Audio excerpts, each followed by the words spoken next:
அவர்களோடு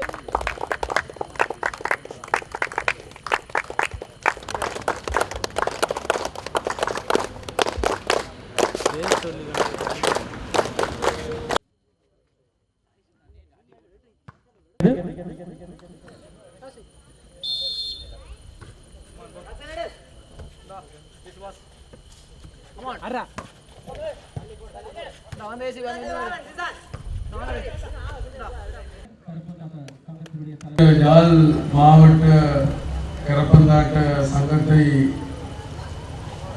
பலப்படுத்துவதற்கூடாக விரிவுபடுத்துவதற்கூடாக எங்களுடைய மாவட்ட வீரர்கள் மேலும் சிறப்பான வாய்ப்புகளை பெற்று முன்னணி சங்க உறுப்பினர்களை இன்று மதியம் சந்தித்த போது அவர்கள் கோரிக்கையை முன்வைத்திருந்தார்கள். தங்களுக்கு ஒரு பொதுவான மைதானம் இல்லை, ஒரு தேசிய மட்டத்தில் விளையாடக்கூடிய ஒரு மைதானம் தேவை என்ற ஒரு கோரிக்கையை வைத்திருந்தார்கள். இதுக்கு முன்னாலும் வைத்திருந்தார்கள், விடுபட்டு போயிருக்கிறது. அன்று வைத்திருந்தார்கள். அந்த கோரிக்கையை கவனத்தில் எடுத்து விரைவாக அவர்களுக்கு ஒரு பொதுவான பயிற்சி